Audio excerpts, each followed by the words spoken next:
It all crumbles at a self-service kiosk in LAX. The cheerful beeps a mocking counterpoint to the hollow in my chest. I'm trying to book a flight to Thailand, a solo trip, a find myself again cliché after Sarah, my wife of 10 years, decided she needed to find herself, preferably without me. The screen blinks. Insufficient miles. That can't be right. I guard those miles like a dragon hoards gold. Over 500,000 meticulously accrued, earmarked for trips with Sarah, ironically. Now they're my escape fund. I tap the screen again, harder this time, as if brute force can conjure up my missing points. Still 0. My coffee, bought with the last dregs of optimism, sits on the little shelf beside the kiosk, growing cold. A metallic taste, sharp and unwelcome, floods my mouth. Betrayal. It has a flavor now. A call to the airline. The hold music is a special kind of torture, a tinny rendition of a song that was probably popular when I still believed in forever. Finally, a cheerful voice. Mr. Henderson, how can I help you? My miles, I say, my voice flat. They're gone. A flurry of keyboard clicks on her end. Ah, yes, Mr. Henderson. I see a recent redemption. 2 first-class tickets to Bali, booked 3 weeks ago. Bali. Sarah loves Bali. Or at least she always said she did. Under whose names? I ask, though a cold dread is already seeping into my bones. A Sarah Henderson and a Jacob Vance. Jacob. Jake. My best friend. The one who'd clapped me on the shoulder when Sarah moved out, saying, "You'll get through this, mate. I'm here for you." He was here for me, all right. Here to stick the knife in a little deeper. And the travel dates? I manage, the words like shards of glass in my throat. She reads them out.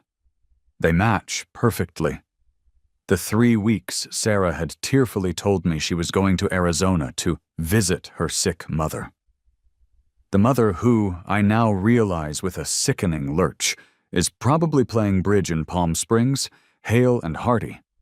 The kiosk, the bustling airport, the cheerful airline agent, it all fades. There's only the roaring in my ears and the image of Sarah and Jake laughing, clinking champagne glasses in first class on my miles. Eloped. The word hits me with the force of a physical blow. My healing trip has just turned into something else entirely. My fingers, surprisingly steady, tap on my phone. Social media. It's a long shot, but there they are. Jake's profile, usually private, is suddenly public. A picture, posted just hours ago. Him and Sarah, tanned and radiant. A Balinese sunset painting the sky behind them. The caption, "Beginning our forever. #blessed #soulmates." I almost laugh, or maybe scream. The metallic taste in my mouth is stronger now. My airport coffee is stone cold. I take a sip anyway. It's bitter, fitting. Standing there, amidst the chaos of travelers rushing to their own beginnings and endings, a strange calm settles over me. It's the calm of a battlefield after the bombs have fallen, when the only thing left to do is assess the damage and plan the next move. My phone is still in my hand. I open my banking app. Shared credit cards. Sarah's name alongside mine. With a few precise taps, I cancel them. All of them. The primary cards, the supplementary ones. The little notification pings are surprisingly satisfying. A small, quiet act of power in a world that's just spun wildly out of my control. Let them try to check out of their 5-star Bali resort with a declined card. Then, a memory flickers. Jake. Last year when his apartment flooded, he'd been a wreck. I'd helped him sort everything, lent him money, been the reliable friend. In a moment of frazzled gratitude, he'd given me the login to his premium rewards account. "Just in case, mate," he'd said, "for emergencies." I think this qualifies as an emergency. My thumb hovers over the icon for the rewards website, A new kind of trip is starting to form in my mind. Not one of healing, but of reclamation. The click of the keyboard is the loudest sound in my silent apartment. It's been 3 days since the airport revelation. 3 days fueled by stale pizza, black coffee, and a cold, simmering rage. The scent of pepperoni and betrayal hangs heavy in the air. Sleep is a distant memory. Thailand can wait. My new destination is the intricate labyrinth of Jake Vance's digital life. My mind flashes back, unbidden, to 6 months ago. Sarah had just left. The divorce papers were on the table, a stark white surrender. Jake was my rock, or so I thought. He'd show up with beer and bad movies, listen to me rant, tell me I was better off, that Sarah didn't deserve me. "She never appreciated you, Marcus," he'd said, his arm around my shoulder, the picture of supportive camaraderie. "You need to focus on yourself now." The hypocrisy of it all makes my stomach churn. He wasn't helping me through my divorce. He was clearing the path for his relationship with my wife, my ex-wife. The words still feel foreign. I navigate to the rewards website, my fingers typing in Jake's familiar email and the password he'd given me. Star Alliance King 77. He always was a bit arrogant. The page loads. My breath catches. It's not just one account. It's a constellation of them. Airline points, hotel points, credit card reward portals. He's linked them all. And the numbers, they're staggering. 1.2 million. Million. Across a dozen different cards. Some in his name, some clearly linked to Sarah. I recognize her spending patterns. The little online boutiques, the yoga retreats. They've been pooling their resources, living a secret life funded by loyalty points, while I was picking up the pieces of mine. He's been booking romantic getaways for months. A long weekend in Napa, just after Sarah told me she needed space to think. A ski trip to Aspen when she was supposedly at a work conference. Each transaction is a fresh stab, twisting the blade. The dates, the destinations, all painting a vivid, sickening picture of their duplicity. I find a shared cloud account. Their names. A folder titled, Our Future. My heart hammers against my ribs. I click. It's a treasure trove of their betrayal. Emails, spreadsheets, even a mood board for a wedding. Their wedding. Planned while Sarah was still my wife. They've been meticulous, planning this for over a year. A year of whispered conversations, secret meetings, stolen weekends. A year of me being the clueless, trusting fool. I read their messages, their sweet nothings, their complaints about me. "He's so predictable," Sarah had written to Jake. "I need excitement, someone who understands me." My hands tremble with a rage so profound, it's almost paralyzing. It's not just the affair, not just the stolen miles. It's the utter contempt, the casual cruelty. But the rage is a cold fire now, fueling a meticulous resolve. I take screenshots of everything. The account balances, the booking confirmations, their nauseating messages. I open a new spreadsheet, my fingers flying across the keys, cataloging their assets, their points, their lies. Each entry is a small act of defiance, a step towards something. Justice? Revenge? I don't know yet. But I know I can't let this stand. And then I see it. A tiny footnote in the terms and conditions of Jake's primary rewards card. Points expire 60 days from the last account activity, if not redeemed. The last activity was their Bali trip. 60 days. That gives me a deadline. A very interesting deadline. A plan begins to coalesce, hazy at first, then sharpening into focus. A round-the-world trip. First class, on their dime. Or, rather, on their points. The irony is delicious. I navigate to the airline booking page, my pulse quickening. Tokyo, first class, one way. The points required are substantial. but well within Jake's bloated balance. I select the flight, move to confirm, and the website crashes. A spinning wheel of doom. We are experiencing technical difficulties. Please try again later. Later? I don't have later. I have a 60-day window and a burning need for retribution. I refresh the page. Nothing. Again. Still the spinning wheel. It's as if the universe itself is conspiring against me. Or maybe it's just their bad karma, already starting to boomerang. The calm I felt at the airport has returned. But it's different now. Sharper. More focused. The airline website is back up. A minor hiccup in the grand scheme of my unfolding plan. But first, a little stage setting. I dial Jake's number. He answers on the second ring, his voice still thick with Balinese bliss. "Marcus, everything okay, mate?" "Jake," I say, injecting a tremor into my voice. I'm in my apartment, but in my mind, I'm pacing a sterile hospital corridor. I even found a YouTube video of hospital ambience faint beeps, distant PA announcements, playing softly in the background. "It's Dad. He had a heart attack."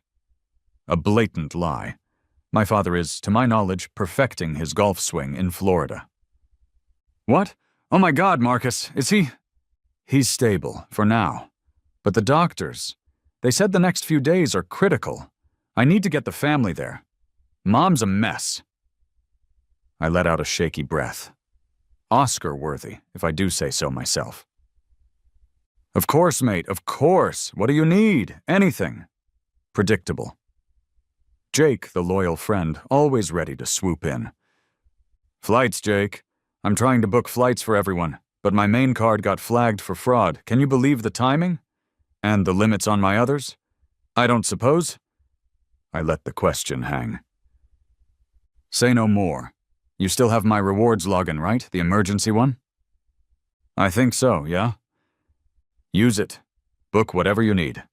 First class, business, doesn't matter. Just get everyone there. Don't worry about the points, man. Family first." The magnanimous Jake. Using his ill-gotten gains to appear the hero. The irony is a physical ache. "Thanks, Jake. You're a lifesaver. Truly." I lay it on thick. "Sarah knows, right?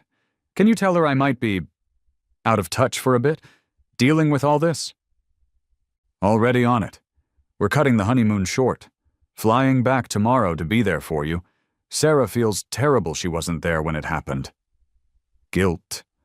It's a powerful motivator. Theirs will be my chariot. I hang up, a grim smile playing on my lips. The smell of imaginary hospital disinfectant almost fools me.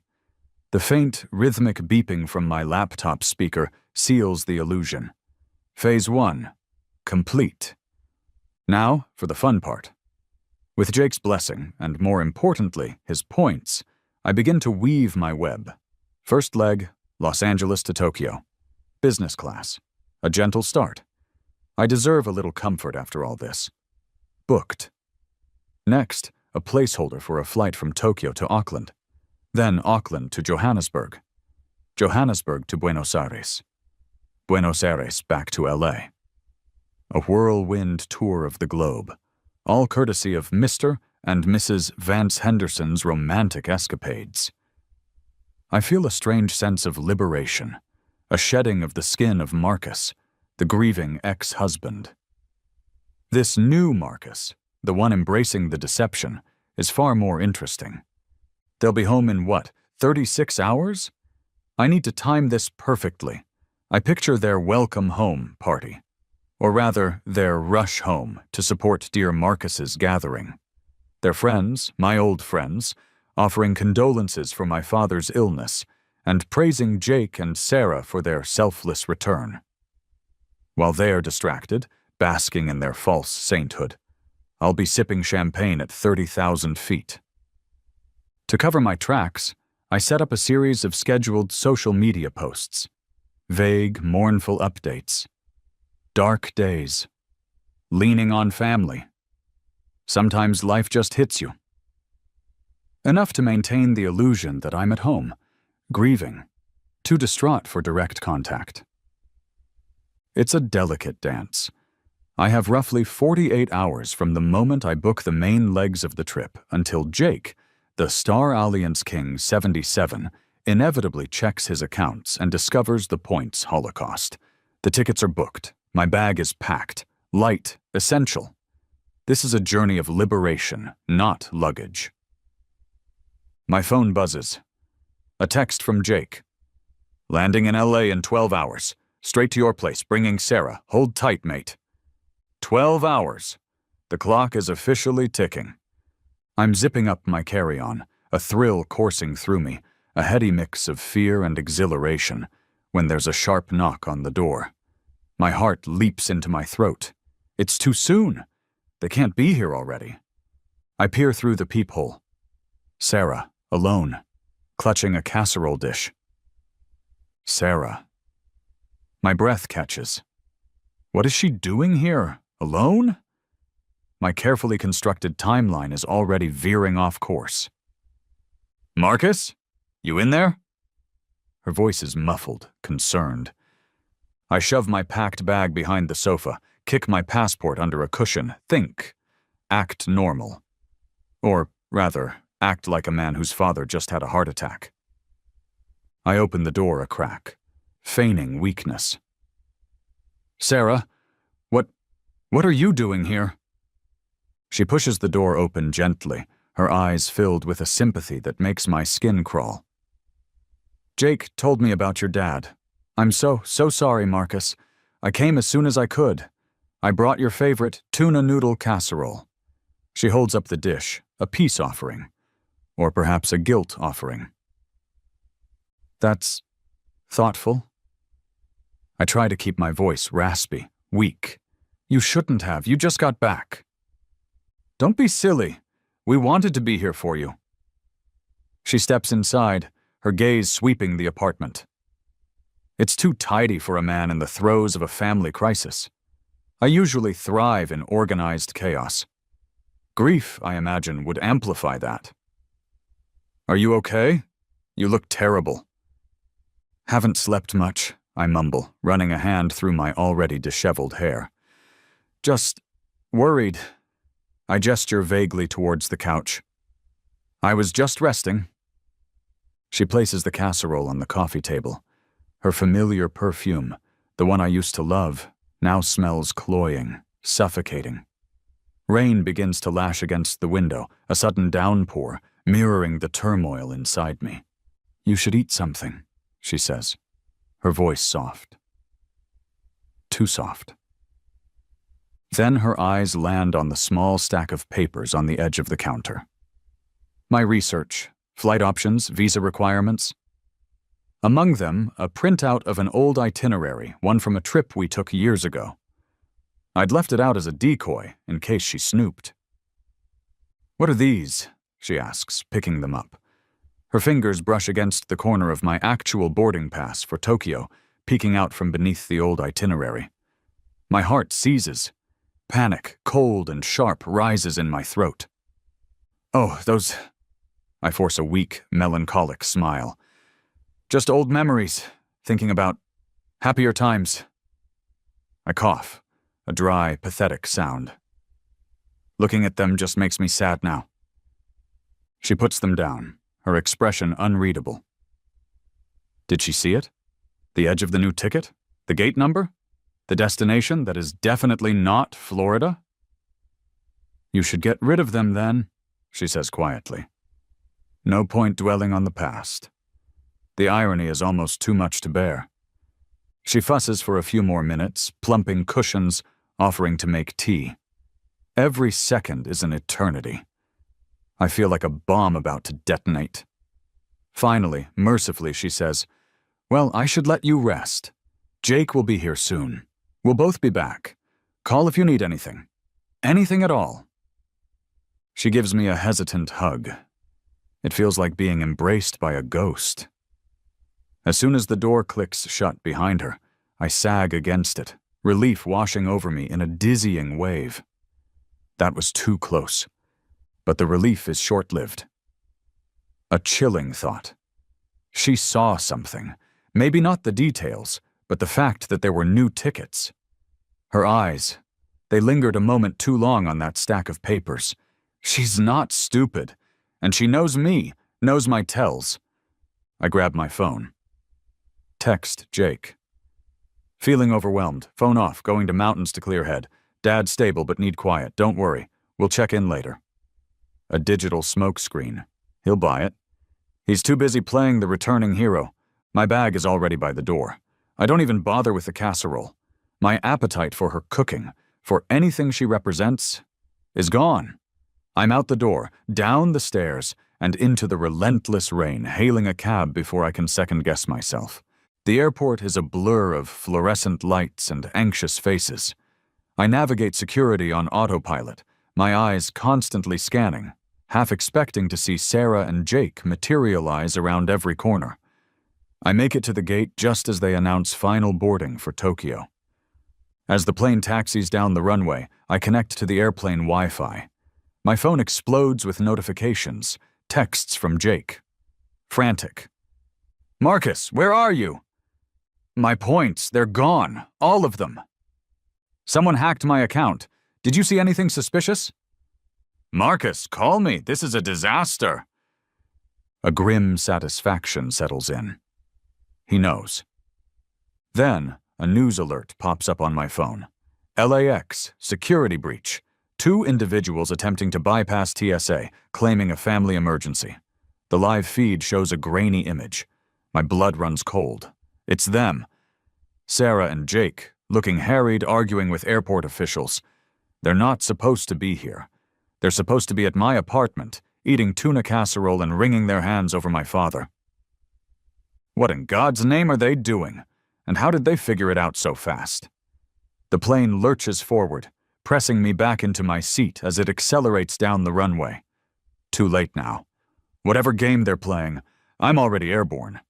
The first-class lounge at Narita Airport is an oasis of calm. I'm sipping premium sake, the smooth liquid warming me from the inside out, a welcome contrast to the chill of the last few days. Outside the panoramic windows, Tokyo glitters, a sprawling galaxy of lights. The delicate notes of a koto drift through the air. On my plate, a jewel box arrangement of sushi, so fresh it practically melts on my tongue. This is the life.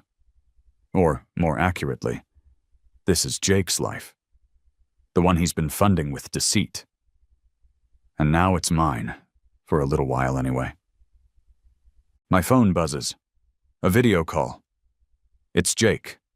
His face is a mask of fury, his usually perfectly styled hair askew. Sarah hovers in the background, tears streaming down her face, her carefully applied makeup smudged. They look like they've been through a war. Good. "Marcus, what the hell do you think you're doing?" Jake roars, his voice distorted by the connection. I take another leisurely sip of sake.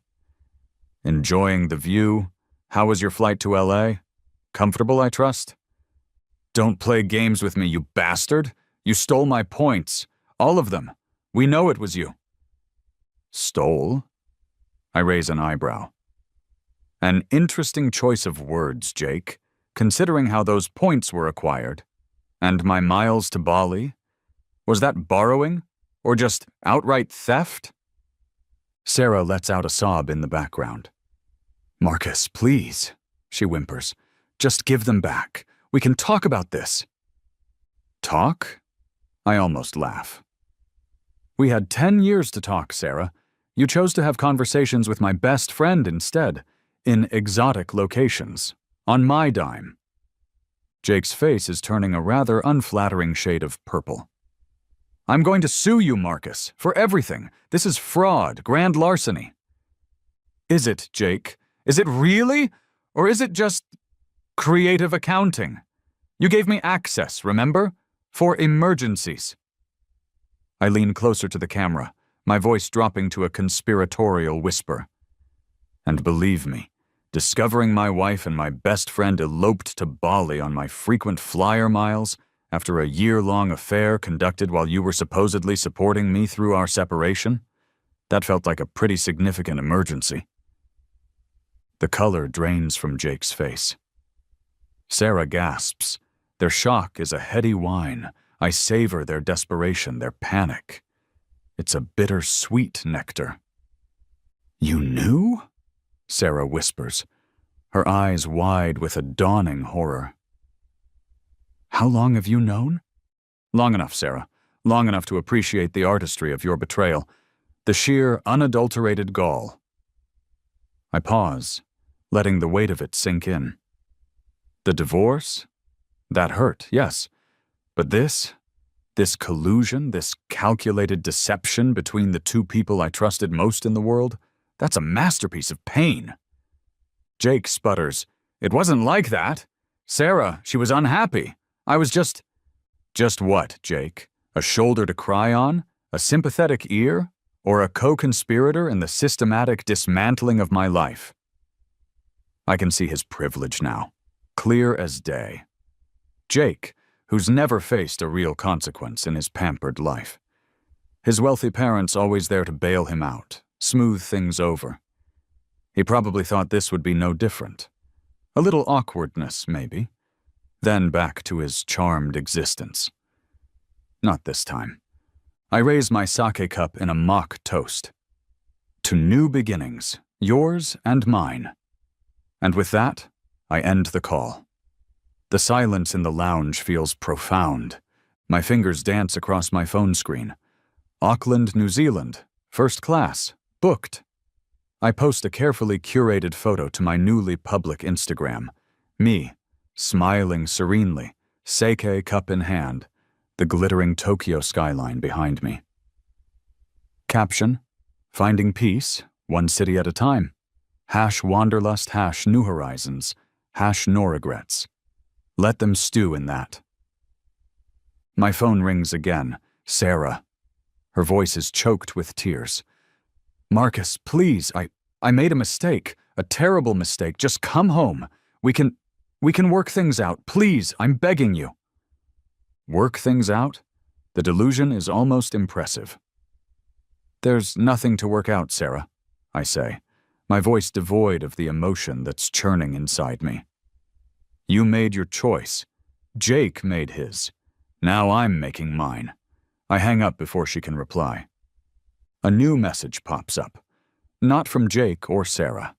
It's a news alert, forwarded from a friend who's clearly following my social media exploits with a mixture of horror and glee. Prominent federal prosecutor's son, embroiled in airline points scandal. There's a picture of Jake, looking sullen, and a brief mention of his father, a name I vaguely recognize from high-profile corruption cases. A federal prosecutor. Jake's father? The game just got a lot more complicated, and a lot more dangerous. The taste of sake suddenly isn't so sweet. The wind howls past my ears, a primal scream that echoes the exhilaration thrumming through my veins. For a glorious 5 seconds, I'm weightless, suspended between the azure sky and the turquoise slash of the Kawarau River far below. Then gravity reasserts itself, and I'm plummeting, a wild, joyous laugh ripped from my throat. Bungee jumping in Queenstown. It's the most alive I've felt in years. The adrenaline is a potent cocktail, washing away the last vestiges of Marcus, the heartbroken husband. Up here, surrounded by the jagged peaks of the Remarkables, breathing in the crisp, clean mountain air, I'm just me, free. The high lasts until I check into my luxury hotel, another gem paid for by Jake's rapidly dwindling hotel points. An email sits in my inbox, formal, threatening, from a prestigious law firm. Subject: urgent legal matter. Mr. Jacob Vance. It's a cease and desist, outlining potential charges: fraud, identity theft, unauthorized access to financial accounts. Signed by none other than Jake's father, in his capacity as a private citizen, of course, but the implication is clear. The federal prosecutor is on the warpath. Fear, a cold, unwelcome serpent begins to coil in my gut. I spend the afternoon not exploring Queenstown's beauty, but hunched over my laptop, researching extradition treaties and the finer points of international wire fraud. This isn't just about stolen points anymore. This could be real trouble, jail time, a criminal record. The thrill of revenge is suddenly tainted with a very real anxiety. But defiance is a stubborn weed. They want to play hardball? Fine. I book my next leg. Johannesburg, South Africa. A safari. Something I've always dreamed of. Another hefty chunk of Jake's points. Then, a quiet power move of my own. I email my divorce lawyer, the one who's been patiently handling the surprisingly amicable split. I attach screenshots, bank statements highlighting the Bali trip booked on my miles, the social media posts. Just thought this might be relevant to the division of assets, I write. Specifically, reimbursement for certain travel expenses incurred by my ex-wife and her companion. Let Sarah explain that to a judge. My phone rings, an unknown New Zealand number. It's Sarah's divorce lawyer. Her voice is strained. Mr. Henderson, Sarah is distraught. She's willing to drop any claims, forego any further settlement if you just return the points and come home. She says this has all been a terrible misunderstanding. A misunderstanding? A year-long affair and grand theft are misunderstandings now? Tell Sarah, I say, my voice like ice, that the only misunderstanding was my belief in her and in my best friend. The points are non-refundable, as is my disillusionment. I hang up. Another video call. This time it's my actual father. He's seen my Instagram, heard the rumors that are undoubtedly swirling through our extended family. I expect a lecture. Instead, his face is split by a wide grin. Son, he says, his voice booming with pride. About damn time you stood up for yourself. That boy Jake always was a shifty little prick. And Sarah, well, never trust a woman who reorganizes your sock drawer without asking. It's not the most eloquent support, but it's exactly what I need. He tells me he loves me, to be careful, and to send pictures from the safari. The momentary warmth is shattered by a frantic text from my friend back in LA. Dude, Jake's on a flight to Queenstown. He tracked your IP from the hotel booking. Get out of there now! My blood turns to ice. He's here or on his way? I look out my hotel window at the serene lake, the peaceful town. It suddenly feels like a trap. I'm grabbing my passport, stuffing clothes haphazardly into my bag, when the hotel phone rings. The concierge. Mr. Henderson? There's a gentleman at the front desk asking for you. A Mr. Vance? Panic claws at my throat. I can hear muffled, angry voices through the phone. Jake demanding to be let up. Tell him I'm not here, I hiss. Tell him I checked out this morning. Sir, he seems quite insistent. I'm already moving towards the service exit. Just stall him. As I slip out the back door and into a waiting taxi, a flicker of movement at the front entrance of the hotel catches my eye. Jake. His face thunderous, arguing with hotel security. He looks unhinged. This is escalating far beyond what I'd anticipated. The thrill of the chase is gone, replaced by a primal need to escape. The game is no longer just mine to control. The African savanna stretches before me, a canvas of gold and green under a sky so vast it steals your breath.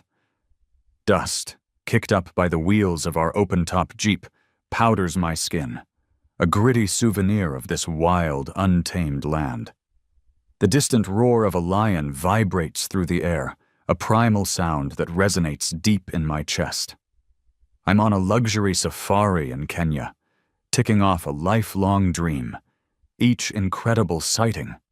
A graceful giraffe, a herd of thundering wildebeest, a family of elephants bathing in a watering hole, a small act of defiance against the storm brewing back home. The scent of acacia trees, dry earth, and something uniquely wild fills my nostrils. This is freedom, raw and exhilarating. But freedom, I'm quickly learning, is a relative concept. As our Jeep pulls up to the exclusive safari lodge after a sunset game drive, a figure detaches itself from the shadows of the veranda. My heart plummets. Jake. How? How is he always one step behind, or in this case, one step ahead? He looks worse for wear. His clothes are rumpled, his hair is matted with sweat, and there are dark circles under his eyes. He clearly flew commercial. Coach, by the looks of it. A small, petty part of me takes satisfaction in that. "Marcus," he says, his voice hoarse. There's no anger in it, just a profound weariness. The other guests are discreetly ushered away by the lodge staff. They're used to drama, I suppose, just usually of the four-legged variety. Jake and I are left alone, the setting sun painting the sky in hues of orange and purple, the vast expanse of the savannah our unwilling audience. "How did you find me?" I ask, my voice flat. "It wasn't hard," he says, gesturing vaguely. "Your Instagram geotags are a bit of a giveaway. Plus you used my hotel points. Again." A flicker of the old Jake, the arrogant one. Then it's gone. "Can we just talk? No lawyers, no threats, just talk?" We sit on the veranda, a bottle of local beer between us, the sounds of the African night amplifying the tension. He doesn't try to make excuses, not at first. He just looks out at the horizon, the fading light catching the exhaustion etched on his face. "She came on to me, you know," he says finally, his voice barely a whisper. "Sarah. After she moved out. She was relentless. Texting, calling, showing up at my place. Said she'd made a mistake with you, that you didn't understand her, that I was the only one who ever did." I stare at him, my mind reeling. This isn't the narrative I'd constructed. In my version, Jake was the predator, Sarah the willing, if misguided, accomplice. "And you just went along with it?" He winces. "It's more complicated than that, Marcus. We were friends, all of us. I was confused, flattered maybe, lonely." He looks at me then, his eyes filled with a pain that mirrors my own. "I tried to tell you, months ago, after that disastrous camping trip, remember? When you and Sarah fought the whole time. I tried to talk to you about us, about how things were. But you were so hurt, so angry about Sarah. You wouldn't listen. You just wanted me to bash her with you." A memory surfaces, hazy and unwelcome.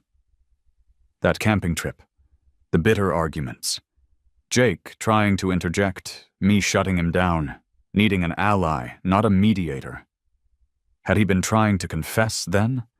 Had I been too wrapped up in my own pain to see it? The thought is disquieting. My anger, so solid for so long, begins to waver, a flicker of an unwanted sympathy stirring within me.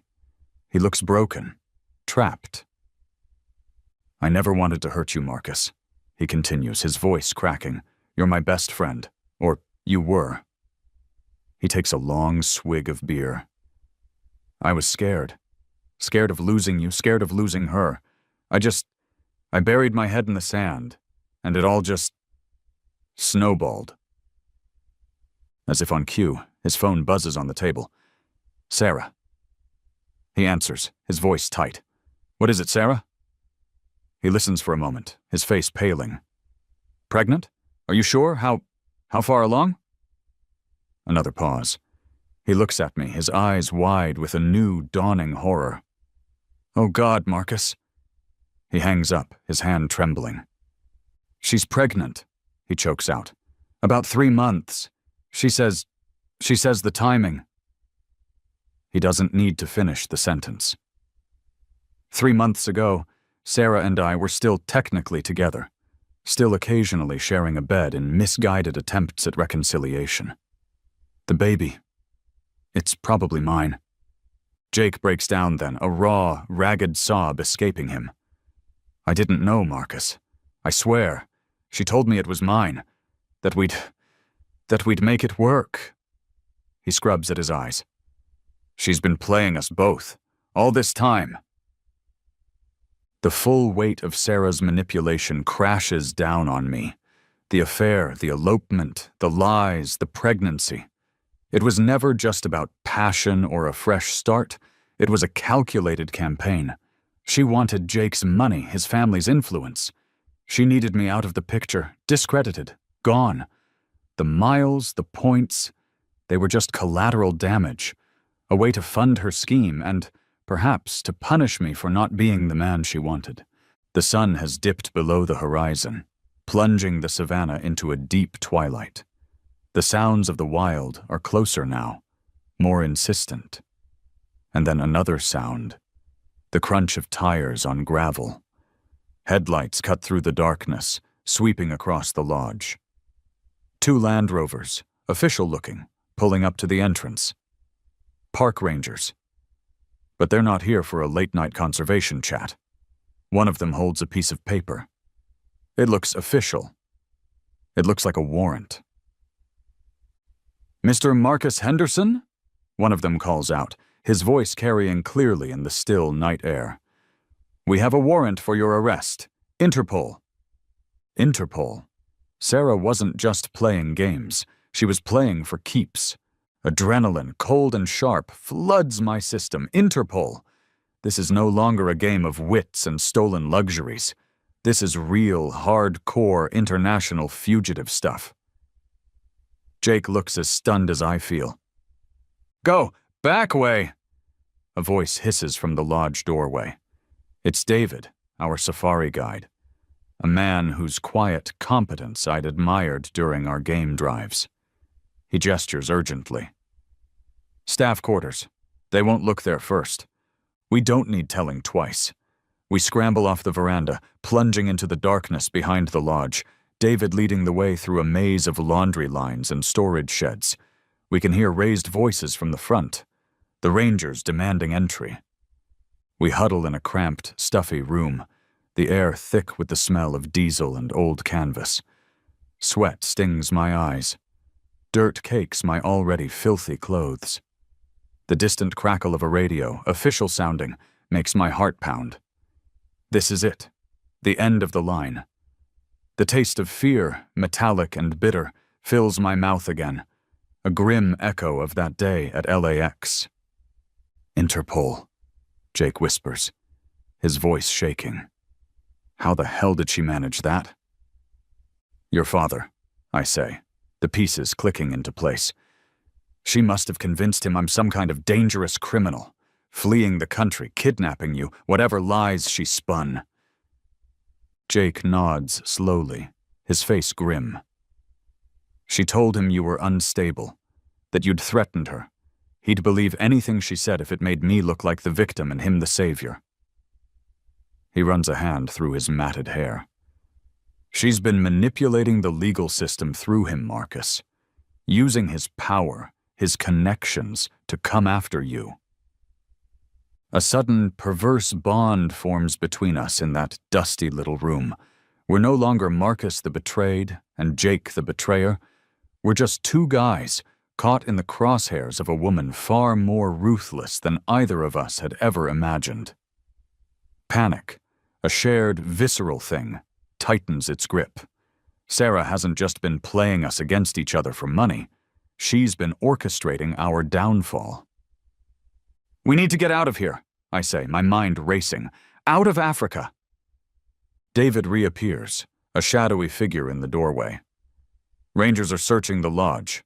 Won't be long before they check here. There's a private airstrip, about 20 clicks north, used by some of the high-roller clients. A charter pilot owes me a favor. He can get you to Nairobi, maybe connect to something further." It's a long shot, but it's the only shot we have. "What about points?" Jake asks, a flicker of his old self. "Can we—" I almost laugh. "Priorities, Jake." But then an idea. "Actually, maybe." I pull out my phone, my fingers flying. Jake's remaining hotel points are substantial. Enough for 2 tickets, business class, Nairobi to Perth, Australia. It's the closest major hub outside of Africa that's not heading back towards Europe or the Americas. And it's far from Interpol's immediate grasp, I hope. Booked. Another quiet power move, this time born of desperation, not revenge. The escape is a blur. Crouching low in the back of David's beat-up Land Cruiser, bouncing over unpaved tracks, every shadow a potential threat. The private airstrip is little more than a dirt clearing and a windsock. The charter plane is small, ancient-looking, but the pilot is calm and reassuring. David shakes our hands, a wry smile on his face. Good luck, gentlemen, and try to stay out of the news, eh? As the tiny plane bumps into the night sky, leaving the Kenyan wilderness behind, Jake pulls out his own phone. Look at this, he says, showing me a string of messages between him and Sarah. Messages where she's subtly coaching him on what to tell his father, how to paint me as the aggressor, the unstable ex. Messages where she talks about our future, and how once I'm dealt with, they can finally be together, secure. It's chillingly manipulative. Proof, if we can ever use it. We spend the flight in a tense silence, the drone of the engines a counterpoint to our racing thoughts. We're fugitives now. Our shared enemy isn't just Sarah anymore. It's her puppet master, Jake's powerful father, and the long arm of international law. We're somewhere over the vast, dark expanse of the Indian Ocean when the pilot's voice crackles over the intercom, tight with a forced calm. Gentlemen, we seem to be experiencing a bit of mechanical difficulty. Nothing to worry about, just a precaution. But we're going to need to divert and find the nearest suitable airport for an emergency landing. Mechanical difficulty, over the Indian Ocean. My stomach clenches. Our luck, it seems, has finally run out. The emergency landing in Perth is anything but smooth. Flashing lights, the shriek of emergency vehicles, the acrid smell of jet fuel. It's a chaotic welcome to Western Australia. As soon as we're on the tarmac, Marcus and I are surrounded by grim-faced authorities. Cold metal handcuffs click around my wrists, so much for escaping Interpol's grasp. And then, as if summoned by the drama, Sarah appears. She's flanked by Jake's father, looking every inch the powerful federal prosecutor and a team of slick lawyers. Sarah rushes towards Jake, tears streaming, playing the role of the terrified, relieved victim to perfection. "Oh, Jacob, thank God you're safe. That monster, what did he do to you?" She glares at me, her eyes filled with a venom that could curdle milk. The courtroom is a blur. Bright lights, stern faces, the murmur of legal jargon. Sarah is on the stand, weaving a fantastical tale of my supposed descent into madness, my jealousy, my elaborate plot to steal Jake's identity and kidnap him, all funded by stolen points. She's good, I'll give her that. She cries on cue, her voice trembling with faux fear. Jake's father watches me with cold, calculating eyes. But my lawyer, a sharp, no-nonsense woman I'd contacted from the detention center, is ready. She presents the evidence, the screenshots of my airline account showing the Bali tickets, the social media posts of their elopement, Jake's initial frantic texts about his points being hacked, not about being kidnapped. She even has the manifest from the charter flight, showing 2 willing passengers, not a kidnapper and his victim. My rage, a constant companion for weeks, simmers just beneath the surface. I want to scream at Sarah, to expose her lies for all to see. But I hold my tongue, letting my lawyer dismantle Sarah's story piece by piece. Then Jake is called to the stand. This is it, the moment of truth. He looks at his father, then at Sarah, then at me. The silence in the courtroom is absolute. He takes a deep breath. Everything Sarah said. It's not true. A gasp ripples through the courtroom. Jake's father leaps to his feet, but the judge bangs her gavel, demanding order. Jake continues, his voice gaining strength. He tells them everything. About the affair, Sarah's pursuit, his own weakness, the stolen miles, the manipulation. He admits he went to Kenya willingly, to confront me, to try and understand. He even shows the messages from Sarah, the ones coaching him on how to lie to his father. The courtroom is stunned into silence. The final nail in Sarah's coffin is the medical evidence. My lawyer had subpoenaed Sarah's medical records. The pregnancy timeline is irrefutable. The conception date, a small window of opportunity, falls squarely within a period when Jake was out of the country on a business trip. A period when Sarah and I, in a moment of foolish, desperate hope, had briefly reconciled. The baby is mine. Sarah's carefully constructed web of lies unravels. Her fake, sick mother story is exposed when the prosecution, now scrambling, tries to verify her alibi and finds her mother playing golf in Arizona, very much alive and well. Then, Sarah herself breaks. Under cross-examination, confronted with the irrefutable evidence, she crumbles. The tears are real this time, but they're tears of rage and desperation, not sorrow. She screams about debts, about being trapped, about how Jake's trust fund was supposed to be her ticket out. It's an ugly, pathetic meltdown. The judge, a steely-eyed woman who clearly suffers no fools, dismisses all charges against me. She orders Sarah to repay the full value of the miles she used for the Bali trip. She even admonishes Jake's father for attempting to misuse his position. As Jake and I walk out of the courthouse, blinking in the Australian sun, free men, a quiet power move forms in my mind. I turn to my lawyer. About the baby, I say. I want full custody, and I want Sarah to sign away all parental rights. In exchange, I'll drop any further charges related to the initial theft of my miles. It's a hard bargain, but a necessary one. Jake, to his credit, supports me. He's finally chosen friendship, chosen what's right, over his father's approval and Sarah's toxic manipulations. My phone rings. It's the travel agency that booked my original ill-fated round-the-world trip. "Mr. Henderson," a cheerful voice says. "We have a confirmation for the final leg of your journey. We just need to know your preferred departure date from wherever you are now." The final leg. It feels like a lifetime ago that I booked it. Buenos Aires to Los Angeles. Home. The champagne bubbles tickle my nose. I'm in first class, naturally. Somewhere over the Pacific, Los Angeles. A distant promise on the horizon. Beside me, Jake clinks his glass against mine. "To rebuild friendships," he says, a genuine smile finally reaching his eyes. "And to learning things the hard way." "I'll drink to that," I say. The soft leather seat a welcome comfort. The clouds below are a fluffy white carpet, a world away from the turbulence of the past few weeks. The resolution in Australia was swift, once Sarah's charade imploded. Faced with fraud charges for forging documents related to her sick mother alibi and the potential of a protracted custody battle she couldn't afford, she signed the papers. My child, when he or she arrives, will be raised by me. A daunting prospect, but one I'm surprisingly ready for. Sarah, I hear, is facing a slew of legal troubles back in the States, not just for the forged documents, but for various financial shenanigans that came to light during her courtroom meltdown. Poetic justice, in a way.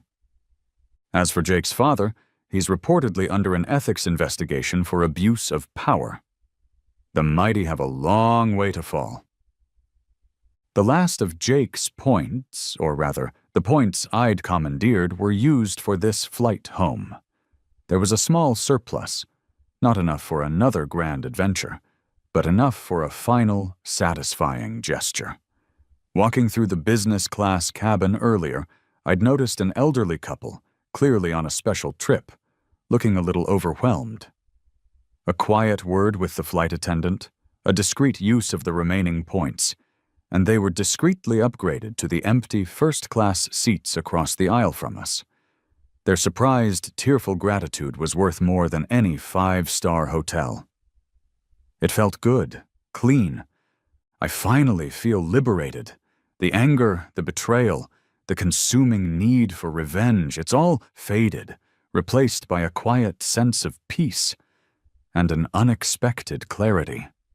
This whole insane journey, born of pain and deceit, has inadvertently shown me a new path.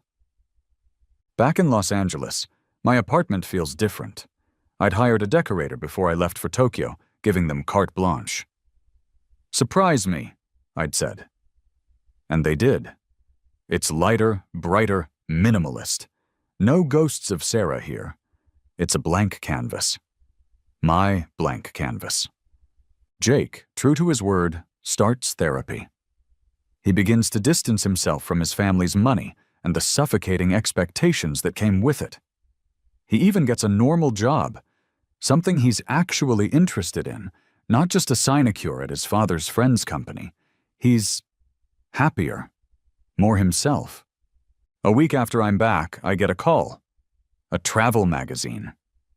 They'd seen my Instagram posts, the ones that weren't just taunting Jake and Sarah, but also captured the beauty and chaos of my impromptu world tour.